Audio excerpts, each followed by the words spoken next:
Well, hey there once again. Welcome to our third case study in this crazy countering COVID-19 season. We've endeavored to speak to some of the leading churches around the world just to unpack the bit of the story of how they have approached it, both philosophically, how they've actually overcome some of the initial maybe disappointment of, man, you know, we've got a good thing going on here, and then to reshape church as we know it, certainly for the next maybe 3, maybe 6 months.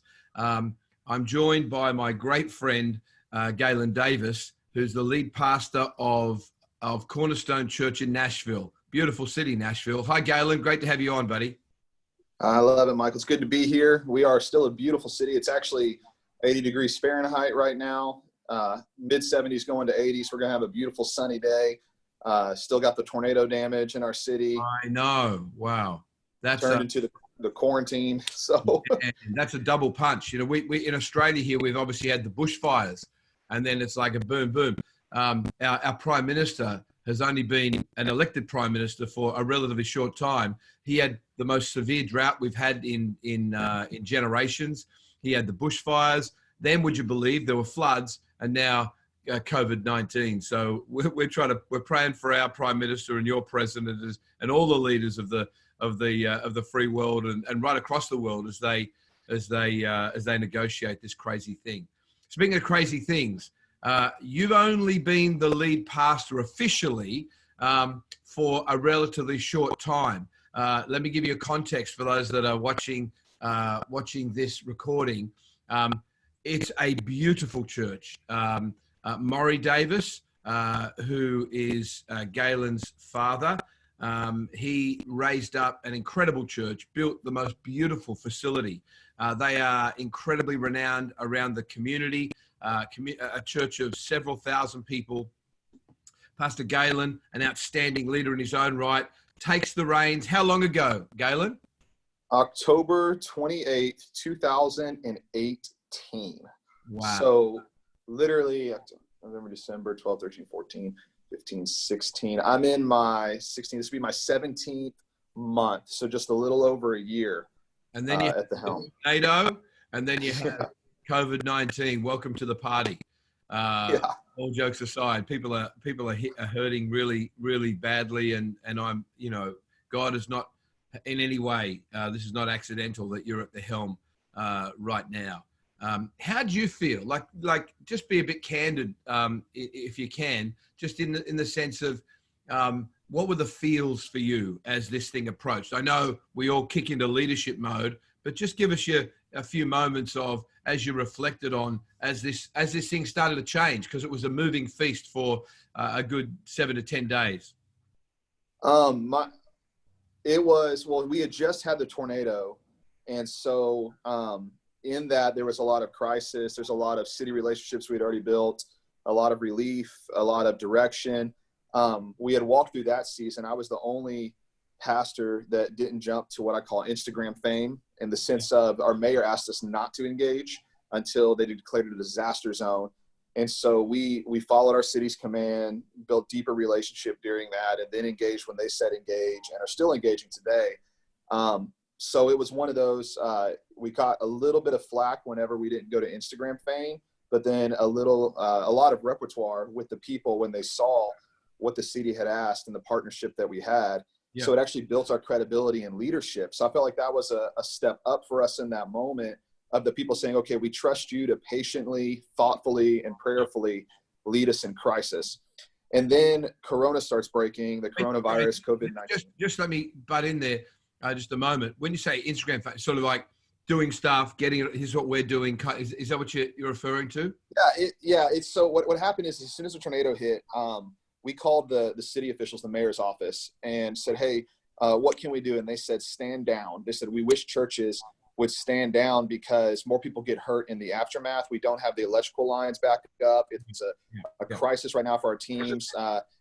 We want you to serve through registered organizations that are on their way. And until the president declares us a disaster zone, it's like anything. If you have a damage to your home, if you fix it before the insurance adjuster gets there, they're not going to give you the check. And so they were robbing Nashville of the resources. So if I'm going to pay taxes, I'd rather go to my city, right?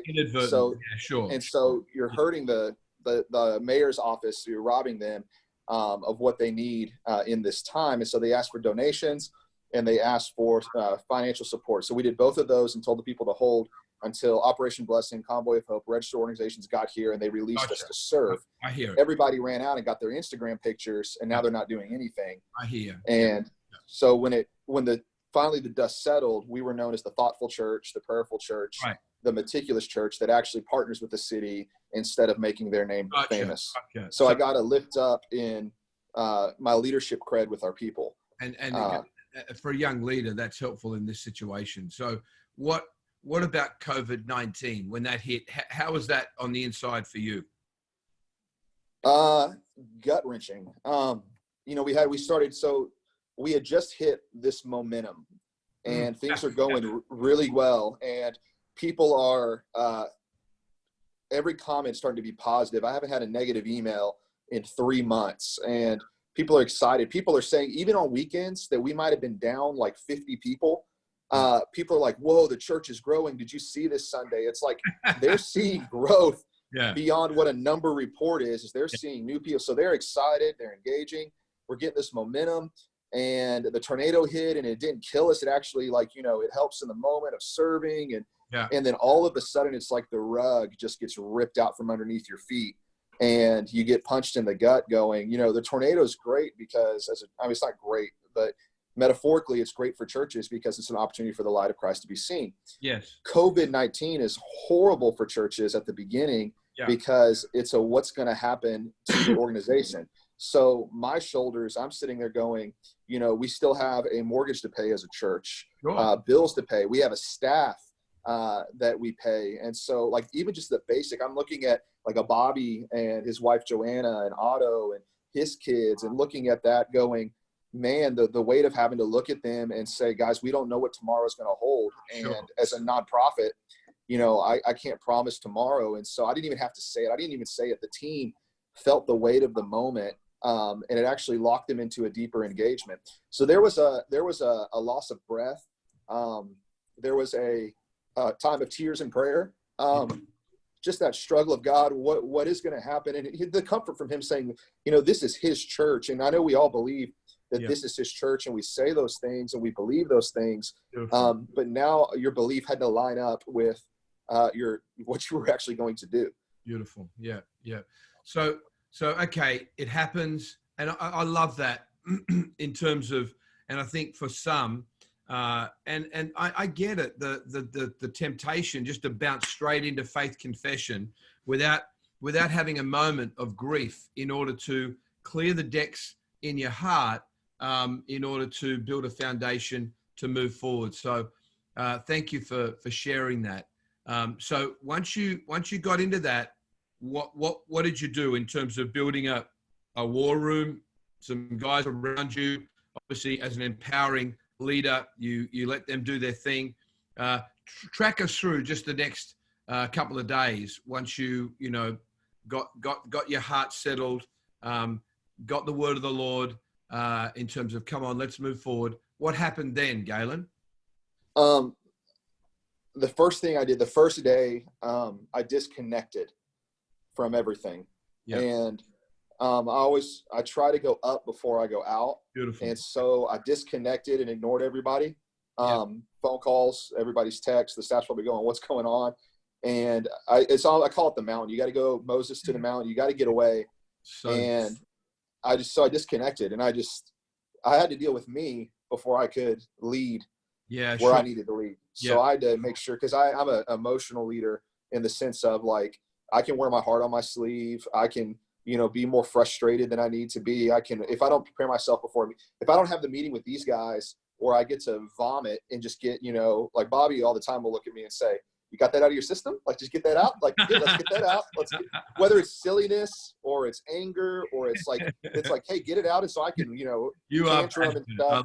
I love it. And so, and so you tantrum, you throw your tantrum, you cry your tears, you tell your stupid jokes that you can't tell that are politically incorrect. You do all that, get it out of the system, and then you walk in with your stature and the mantle that God has for you. And so I had to remove my flesh that day. Day 2, and that night, we talked briefly that night, and you gave me the people thought, the finance thought. You broke down all these different things.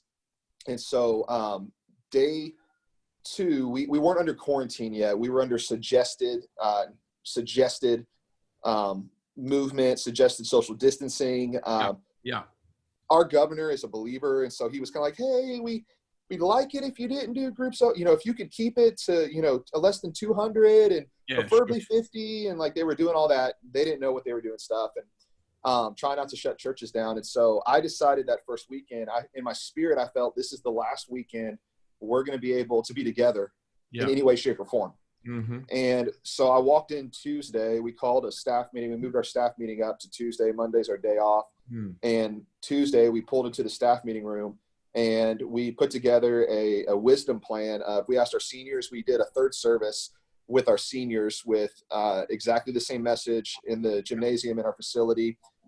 So we could keep that group small because they're the most susceptible. We have hand sanitizer. I want to talk about the way that you beautifully steward seniors in a little while, but just let's hold that thought. I'll keep both. So we did that. We did the sanitation stations. We didn't do the shake a hand, hug a neck. Like we did all the practices. And that weekend, 2 weekends ago, was a great weekend. We saw a huge hit in attendance in our kids area and our seniors, obviously, but we had more people watching online than ever even attend our church. And so it was one of those moments. It was a statement. Our churches, there's only 2 mega churches in Nashville that stayed open that Sunday. And that was us and Mount Zion, Bishop Walker down the street. And we're the only 2 megas in Nashville right now.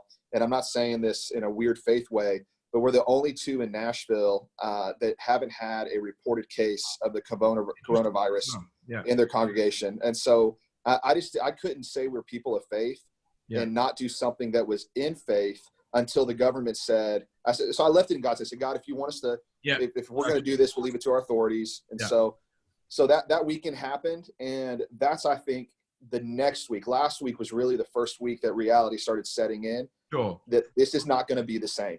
Yeah. And so they came out, quarantined everything, and we took it week by week instead of month by month, quarantined everything.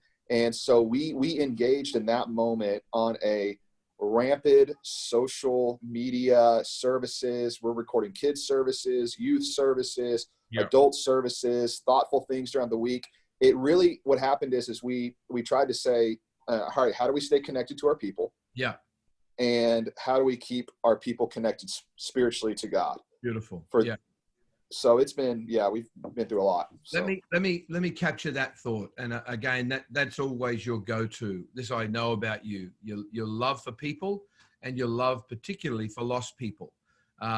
Let me come back to the lost people in a moment, because I think what we're discovering here, once the bubble burst and we had the moment that you spoke so beautifully about, I think the opportunity started to raise its head, and the idea that you, who really finds it hard to walk past someone who you don't know, you've never met a stranger in that sense, and you reach out, but to actually mobilize people to do that. Before we get to that, Bobby was the one who kind of was leading the charge, as I understand it, in the care area, in actually mobilizing people. Bobby, would you like to come in and just talk about, again, the thought process and what you actually did to put in place to ensure that the people of Cornerstone, Nashville felt more loved than they ever have?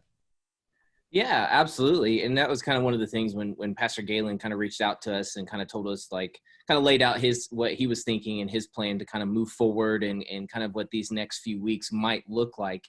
The first question that really popped up on all of our team's mind is, how are we going to care for our people? And how, even though we're supposed to be socially distanced, that doesn't actually mean the church stops, because he's been preaching for, since as long as I've known him, that church is not a building, church is people. Like when this is just a very nice building we have in facility, but when everybody shows up, that's when it becomes the church. And so, that doesn't just stop where we are. And so we kind of had this thought, and this is kind of what I wrote down and I sent out in an email to our staff is I think the best way that we can serve Pastor Galen in this season is speed and skill. He needs us to be good at our jobs, good at communicating, and quick about doing it. In this season, be fast and have no regrets. If you need to be right before you move, we will never win in this season. Perfection is going to be the enemy of good right now. Speed will trump perfection. Go with the mantra of being more published than polished right now. Whoa. And so we kind of took that as a team of just what can we do to just care for our people, reach out to our people, start, we researched and we looked at Google Hangouts, at Zoom, and we kind of landed with Zoom and group FaceTimes and different things just to kind of resource on how-tos and different things that we can do to kind of push out to our kind of like structure that we have built in place in a care system. And that's, through life groups is what we call small groups, just to be able to kind of care for people that are connected. And that's how we typically do pastoral care. And so it's not necessarily that we're caring for people. It just looks different in this season. And how we're reaching out to people and staying connected in this season. That's awesome. That's really good. Otto, your renowned and friendship, I certainly appreciate. And if I were Pastor Galen or any lead pastor, I'd want an Otto in my camp at this time. You're a producer of note in Nashville, and it fell to you to really spearhead a lot of the redesign of the online recording, creative side of things. How did you approach that, my friend? Well, going back to, I think you're going to hear this narrative throughout just our team, and it's really led by Pastor Galen, is that what we want to do is, it's not about the name above the church, it's about the name above every name. So what we want to do is make Jesus famous. We want to make Jesus, what we do, so compelling that people are drawn to the presence of God. So for me, the biggest thing, once we knew that essentially our physical building, like what Pastor Bobby said, our physical building isn't what makes Cornerstone, it's the people. That's what makes our church. And so we realized that because of social distancing, this physical building for a season won't be inhabited with people, but we wanted to make sure that we kept community. I love the one term we heard is like, while we're social distancing, let's stay spiritually connected. So one of the things we wanted to do is make sure the online experience was robust, it was quality, and just the realities that a lot of times people don't know, especially in, you notice things that aren't good versus things that are good. So what I wanted to do was remove the distractions. That meant we pre-record our music, and people are just accustomed to when they, there's great artists and great musicians like Hillsong that have gone before us. And so we want to make sure that we are putting out content musically that's on par to what people would experience in their home that would be on that level. So we pre-recorded that, mixed it, and then combine that with the teaching and try to make a drill into that a little bit if I can, Otto. Sorry to cut you off, but I just how have you gone with that? Have you gone for a pared back kind of a little more ambient sound, or have you gone full band? What's your process there? Definitely, Pastor Galen's heart, if you're around him just probably 5 or 10 minutes, you'll know that his love for people is, dare I say it, the cornerstone of what makes our church what it is. So I think his sense early on, this coronavirus hit us all as a nation, as a world, unlike anything we've ever seen before. And it needed almost a home moment. We almost needed to feel like we were together as a family. So the first service didn't feel as, I won't say celebratory, but it felt a little bit more, it was definitely proclaiming God's strength, but it was also being very cognizant that we're in a little bit more of a heavier time. So that was the first service. And then second service, we really feel like we need to be more celebratory. So the service we are currently preparing for this Sunday is going to be much more celebratory, full sound and lights. The band's going to be up there, full drums, and it's going to feel like a great celebratory experience. And I think what I've been encouraging my team is that we've got to be a light. We've got to be positive. And I don't want to name, I'm not getting into fake news, but just if you watch the news is communicating Armageddon, Armageddon, Armageddon. Yeah. So we have to be a voice of hope. We have to be a voice of love. And I love what, I think Pastor Galen said this before about, the Bible talks 3 times more about fear not versus, because fear is such a strong force. So we're trying to create music that's celebratory, positive, and uplifting. Yeah, that's great. Galen, your heart for lost people, again, in the normal course of a week, you would drop into your barbershop maybe 3 or 4 times. Guys, you got to see this. And I've been there. It's like, hey, Padre, hey, preacher. And he genuinely pastors and is just a friend of these guys. And he can't drive past the barbershop without popping in and saying hi and massaging some shoulders. And of course, those days at the moment are not able to be outworked. And so again, I'm just saying that to say, genuinely, of all the lead pastors that we have the privilege of working and alongside and partnering with, your heart for lost people and your action to get into their world, to me is a bit of a standout. What do you think this is characteristic about this season in terms of the potential of maybe hundreds, thousands of people being released into that kind of spirit in a cyber online kind of way? Has that been something that you thought about? Yeah, I've been looking at this moment as, at first it was, woe is me. Yeah, sure. I'm an extrovert, obviously, so it's one of those, like, I can't practice. Yeah. All the introverts are loving it. They're going, yes, we can stay home. Us extroverts are like, oh my gosh, how can I possibly be without people for this long? I think heaven's made for extroverts, and introverts are just getting their joyous moment right now on earth. So my wife's like, my wife is an introvert, so my wife looks at me every day like, what is wrong with you? But for her, even in both of us, even her, she's like, you don't realize the importance of people until you can't be around people. Wow. And in this moment, I mean, one of our close friends, her husband, walked out on her and her daughter in another state, and they've been on the phone 5-6 times a day talking more than they have in the last year. And so we're sitting there going, it's amazing that in this moment we're recognizing the importance of people. We're recognizing the connection that we need, whether we're extrovert or introvert, that it's really a resetting in the church of a value system where what do you do when there's no sports? What do you do when then there's no movies? What do you do when there's no connection? That more people are trying to figure out how to be around people. I drove I have a Wrangler, 93 Wrangler that you rode in, and my kids, we got in the back of it, and we just drove loops through the neighborhood yesterday, and people are walking. Everybody's kind of set outside on their front porch that we've never seen over half our neighbors, and they throw blankets down and everybody's just sitting there and they're having conversations through the neighborhood. They're waving, and it's like, are we back in Mayberry? Are we back in Pleasantville? It's Pleasantville. Like here we are in the 50s again where, hello neighbor. And it was, so I think Mr. Rogers was the man that brought the home into the home, that he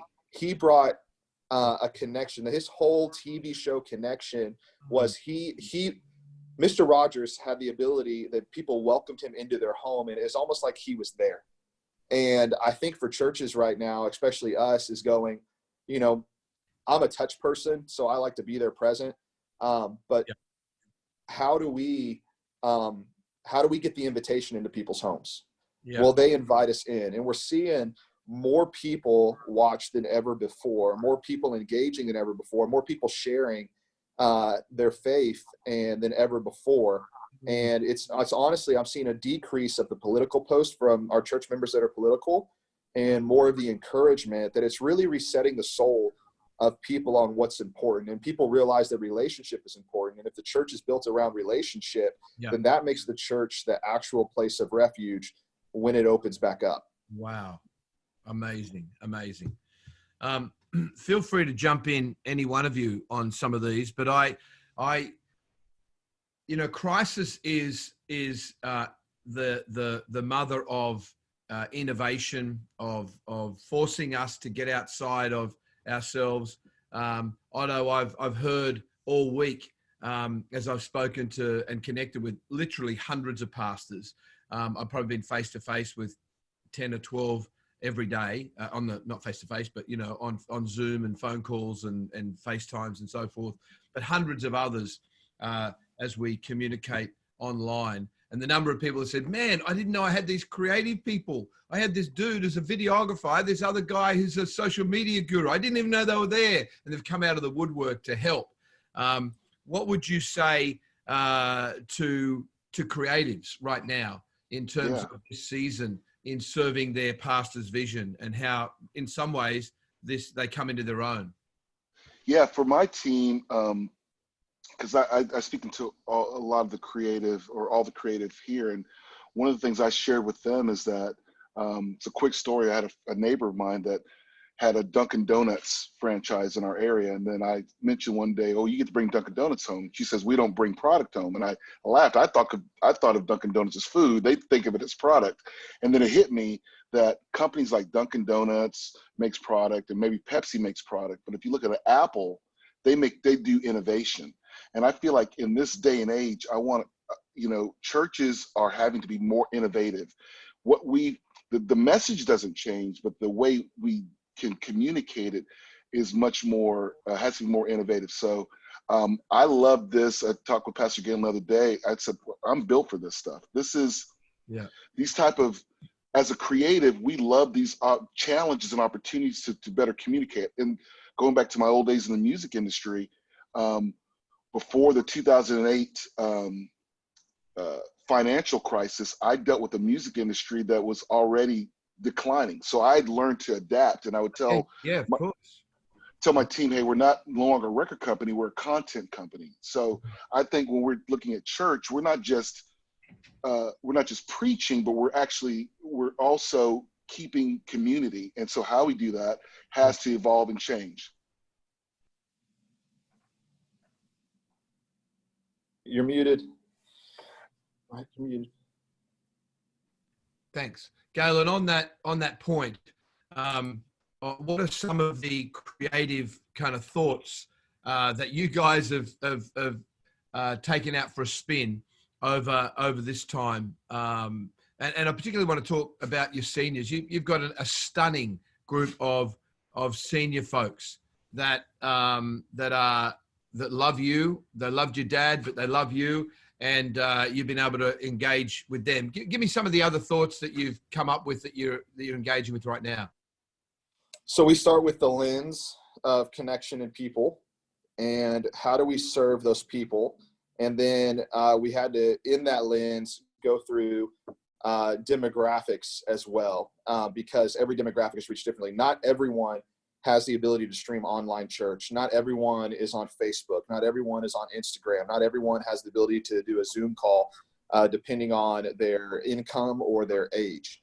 And so we reach from downtown Nashville, from the hipsters, from businessmen, to the suburbs, to the good old boys, to, the homeless, all the way to the sticks of the hillbillies that, ain't got internet at their house. Like, they live on farms, and they're like, internet's we don't think it's the devil, but they don't have my assistant just peeked her head in. She's like, I don't have internet. She lives in the country, and they don't have internet out there. And so it's just part of the Southern living. And it's not that they think it's wrong. It's just, it's just the areas of Nashville. Gotcha. And so how do we stay engaged with all those different types? Because if we only use one mode of communication, which churches can get locked into, then we do a disservice to those that can't stay connected. So we start through that lens, and we're like, okay, we realize online is going to be the most maximum reach that we have, because a lot of people can do online. Yeah. So we drove everyone to our Facebook. We drove everyone to csnlive.org, Cornerstone Nashville Live, CSN Live, our website live stream. and to our Instagram, to our social media, whatever their connection point is, and made sure to connect all those things. And then we're like, okay, we have to develop content. They're used to being connected, and since they can't meet together, how do we connect them in their groups? Yeah. We actually opened up life group signups during this time, and I've seen people signed up because they weren't in a life group before. And we told our church, hey, we want to pray with you. We want to serve you. And so Bobby and the team got a list of people that weren't connected to make sure they were cared for, and got a contact call. But we're driving them to life group leaders so that the breakdown of the tree is easier load for everyone as far as care, and it's deeper and it's more efficient. So week one, we literally, the artist industry. So this all happened per chance, stuff that we've done this week that happened last week. Week one, I talked to all my artist friends, and they're canceled for the next 3 months, 4 months, like all their income concerts. And so the artist industry in Nashville is huge, and it's shot. So I'm talking to a buddy, Ben Isaacs of the Isaacs, and I'm like, hey, would y'all want to come up to the church on Wednesday or Thursday at like lunchtime and just do an hour of music just so people can have a refresher while they're locked away? And he's like, yes, because they're ministry minded. They didn't charge a thing. They just came up, and for an hour, we sat and talked and sang songs. And they had, hundreds of thousands on their website have gone and watched that. Wow. Now they have reached, we did it again today because it was so successful. And literally people from South Africa, the Faroe Islands, Wales, like all around the world, people got saved. People were literally getting saved. They were sending in baptism requests, salvation requests during a lunch hour on a Thursday. And I'm like, what is going, like, if I just stream on a lunch hour on a Thursday any other time, no one's watching. Like, there's people giving their lives to Christ and like wanting to be baptized. And so that's when I first saw the light in the tunnel. Innovation. Awesome. Innovation.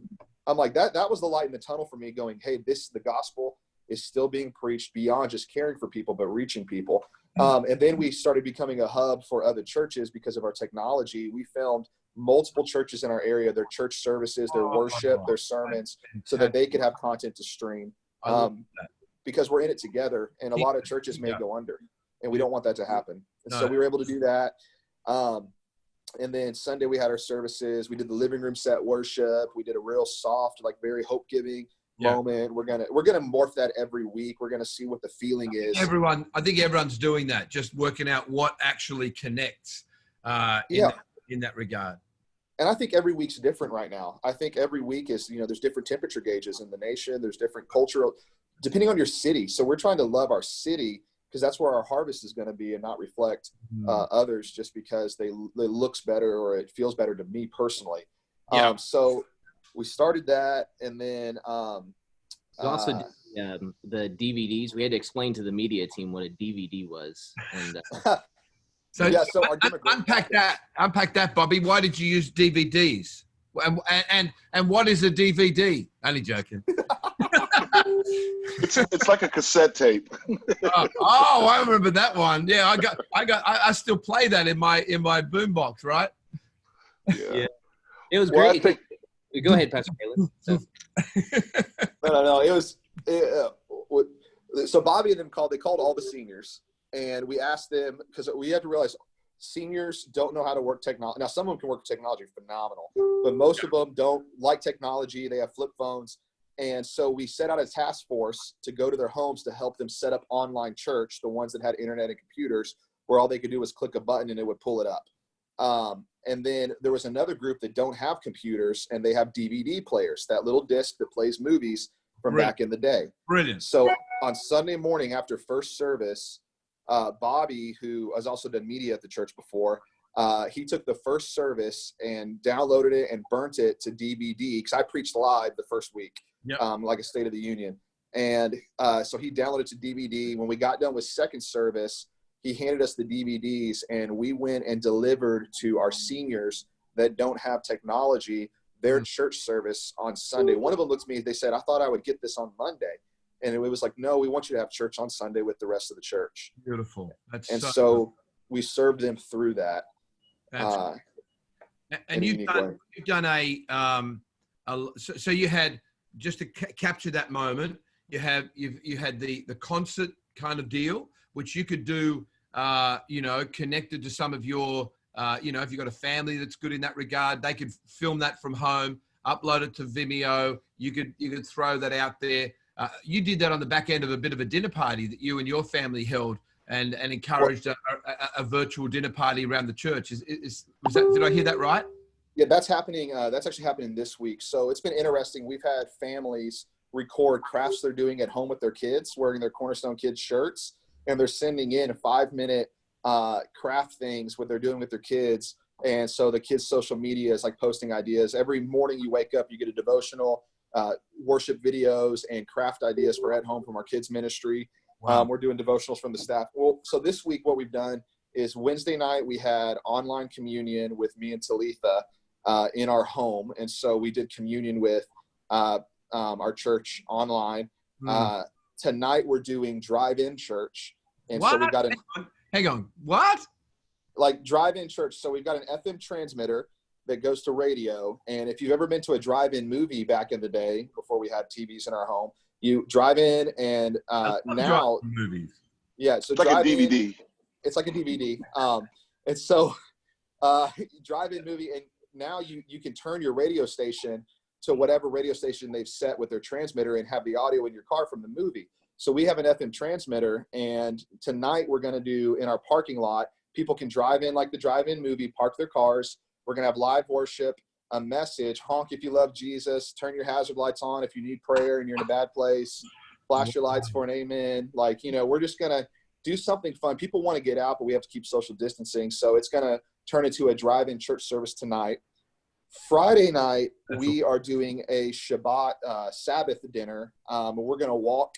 The Shabbat dinner in Judaism is so beautiful because you light a candle, symbolize the light of the world, which we know is Jesus. And then as you eat dinner, you actually pray, like the husband prays for the wife, a blessing over the wife prays for the husband, the parents pray for their kids, and then you give encouraging words to each other. And so we're going to do a dinner moment with my wife and kids where we show them at home when you have dinner that the dinner table it's not about having the perfect family. It's about in the mess of life, being willing to speak life into your family. And so that dinner will turn over into 7 p.m., which will be for King and Country, hosted by Kathy Lee Gifford, are streaming through our church, their concert that they're doing for COVID. And so we're going to do dinner and a show Friday night for our church online. Awesome. That is, and then Sunday services. So that's brilliant.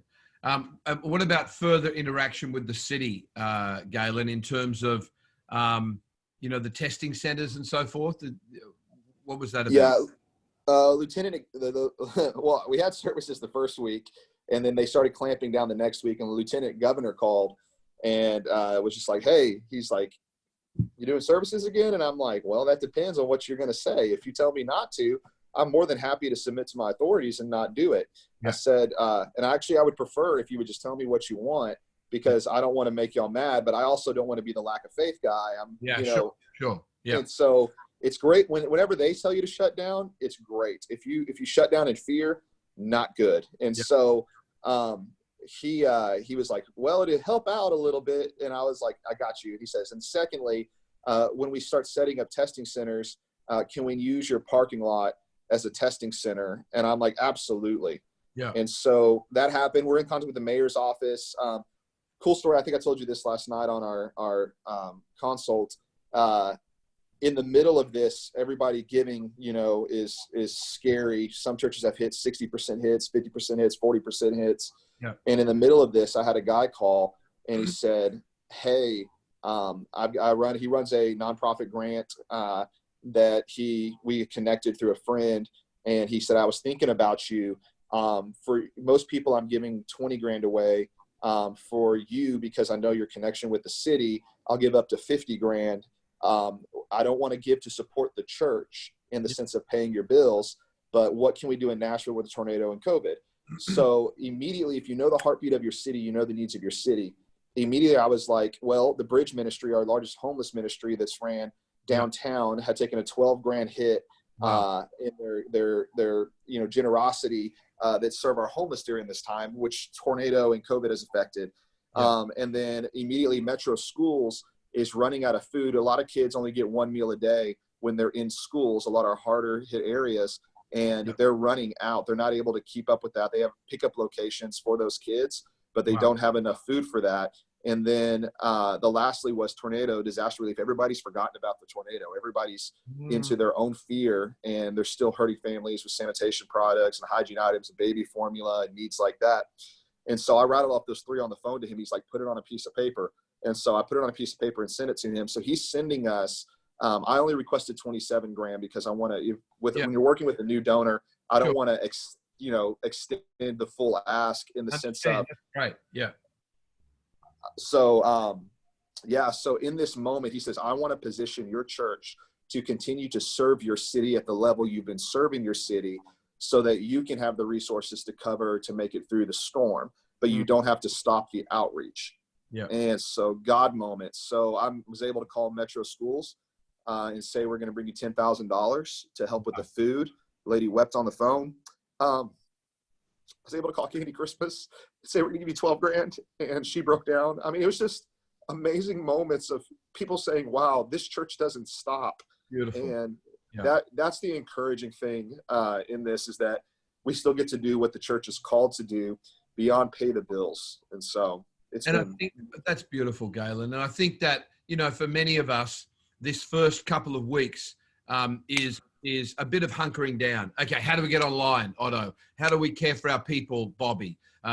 What else can we do? And really, a lot of it is church-centric. And I think that's okay in the season. But the real opportunity and need here is a broken and fearful and uncertain community. And we need to position ourselves to be exactly that light of Christ. So we need to get through this church-centric phase, get over ourselves, so that we can actually focus our energies on the community. And I can't say enough how grateful I am for you guys. I know you guys have got a lot on, albeit from home, and just appreciate you, Pastor Galen, leading the way in such an authentic and vulnerable way. Bobby and Otto, for your partnership there with Pastor Galen and Talitha, just is a blessing to Nashville and does my heart really good as well. This is going to help a lot of pastors as they negotiate just different phases of this really what is a crisis, but a crisis that is full of opportunity in this new era of the church as we know it. Really, really appreciate you guys. Love you heaps. And we will obviously keep in touch every day or two. And anything you need, let's continue the conversation. Hey, God bless you.